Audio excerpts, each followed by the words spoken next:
Είναι βέβαια γνωστό ότι οι θεατρικές παραστάσεις, Ξαναπες το. αν και όσο πολλά δράματα τα υπολογίζουν γύρω στα 24 έως 64 και κατέκτησε το βραβείο μόνο μία φορά. Από το χορηγός. Εντάξει, πάμε.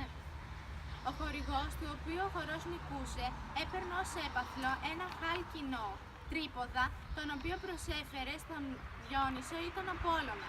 Στη συνέχεια ο Δήμος τον τιμούσε με ανάλογη ψήφισμα. 1, 2, 3. Λοιπόν, την περίοδο εκείνη η πόλη καταφέρει να ορθοποδήσει. Ενώ το αρχαίο θέατρο ανακατασκευάζεται με τον ίδιο τρόπο, αλλά κάποιος. Βορειοανατολικά βρίσκεται η Ακρόπολη, η Άνω Χώρα. Εκεί πάνω δεν είναι? Με το άλλο χέρι δείξτε. Βλέπει. Ναι. Μην τις αλλάζεις ρε. Φαίνεται.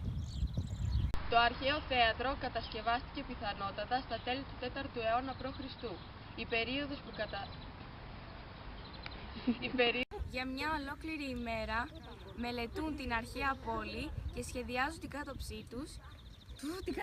Σήμερα αποτελεί την επένδυση του κύλου, σώζονται οι κλίμακες, κάποιες σειρές οδολίων στις εκατότερες θέσεις, άλλο 6 και άλλο 7, και στις ανώτερες θέσεις σποραδικά κάποια εδόλια. Για έναν δωρικό περίπτερο ναό με 6 οικίονες στις κοντινές και 11 στις μακριές πλευρές του που περιλάμβανε έναν πρόναο με 2 παραστάσεις οικίονες.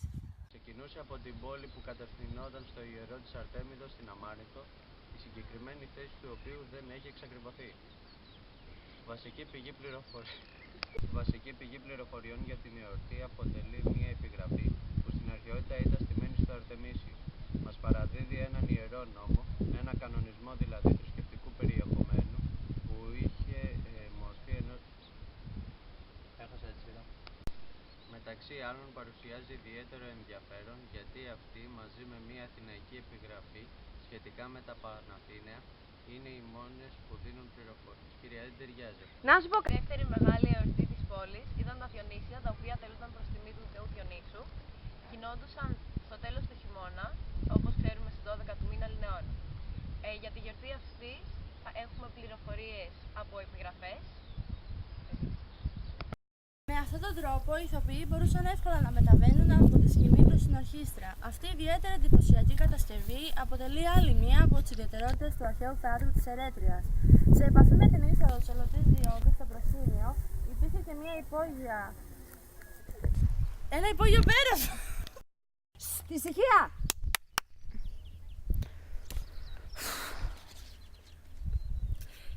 Το σκηνικό οικοδόμημα όμως υπέστη κάποιες μετατροπές. Καλά. Γι' αυτό σας λέω με καθαρό μυαλό αύριο, κυρία. Λοιπόν, εκεί στο αρχαίο θέατρο κατά τη διάρκεια του νέου Πίκυλε. Ωραία. Πάμε.